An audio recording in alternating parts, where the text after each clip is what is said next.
Excellency Lee Sang-hwa, the Ambassador of the Republic of Korea to the Philippines, Special Assistant to the President, Secretary Anton Lagdameo, Northern Samar Governor Edwin Marino Ongxuan, fellow workers in government, ladies and gentlemen, good morning.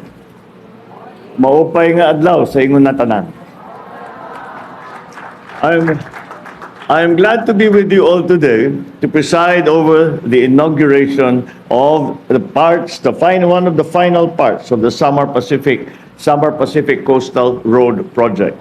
Let me first extend my heartfelt gratitude to the Korean government through the Exim Bank of Korea for your support for this project and the other initiatives in the Build Better More program.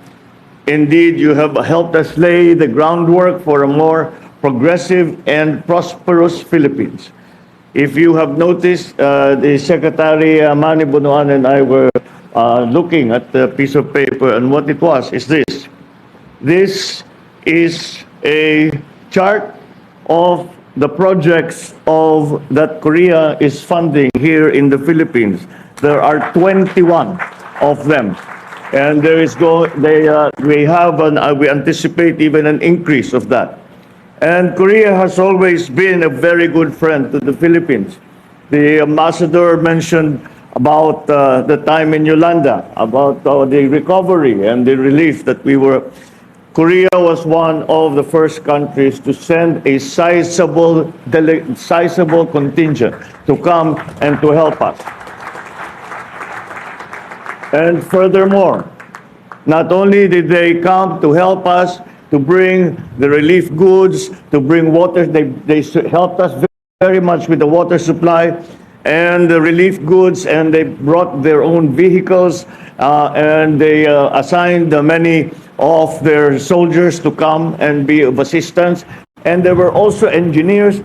But the further thing that Korea did for us, when maybe 80% of the other aid programs had already left the province, Korea stayed for another 3 years. For 3 years. And what they did was not fit, because the effort to bring relief goods was already finished. They were now rebuilding the water systems, rebuilding the electrical systems, and they did not leave us until those buildings were complete. And that is why I say thank you once again to our friend, very, very good friend in Korea. It has been an honor to build this partnership with you. I look forward to more collaboration and more flagship projects for the greater good of the Filipino people. I am certain that this undertaking will only further strengthen the cooperation between the Philippines and South Korea. The completion of this key infrastructure initiative links the so-called Pacific towns of Samar and establishes a circumferential road around the entire island, connecting markets, industries, and communities. With the opening of this road and its bridges, the development of northern Samar's rich agricultural lands and bountiful fishing grounds will follow suit. It will also expedite the delivery and movement of our basic goods and services, which will hopefully boost our people's quality of life. This undertaking strengthens the government's resolve to improve the peace and order situation in the province and ensure that our economic gains and basic services reach everyone in the island. So it is something that and this is the reason why I was explaining to the ambassador that this is approximately a 30-year-old project. We have been waiting and hoping everything that could happen to a project happened to this project. The storms came, there were security problems. Matagal na nating inaantay ito. We have been talking about this, but then when it was starting to move again, the pandemic hit, so tigil na muna. And so that is why it was so important for me to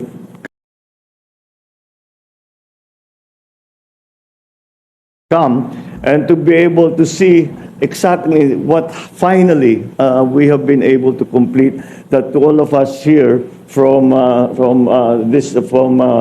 Eastern Visayas have been waiting to see, because it is not only Samar that will be helped. When the economic activity in Samar is increased, then of course the peace and order situation should improve, and then of course the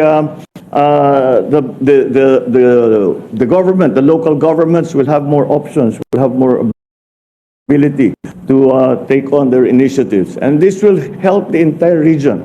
And of course, from in Leyte, all this business will go through Tacloban, so that's also good for Leyte. So this is it is a very important development that we are witnessing today.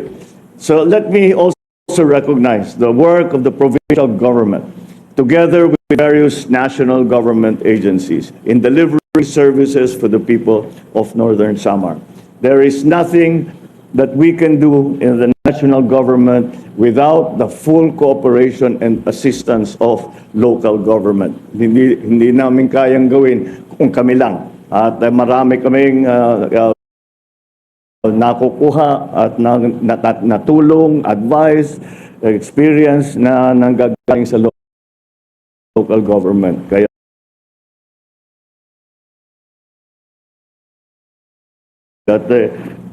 that's why I have always told my colleagues in the national government, you listen to the local government officials. And we did, and that cooperation strengthened, and that is why we are here today.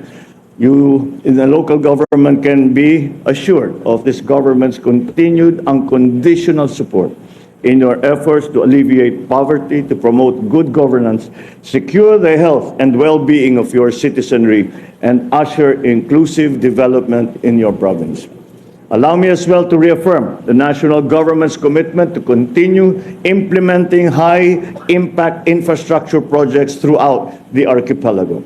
I therefore urge the officials and employees of the DPWH to stand firm on our mission to establish a seamless and inclusive inter-island connectivity through national and local linkages. Through our determined efforts, we can build projects that will spur the growth of our local industries, boost our trade and our commerce, create more opportunities for our people.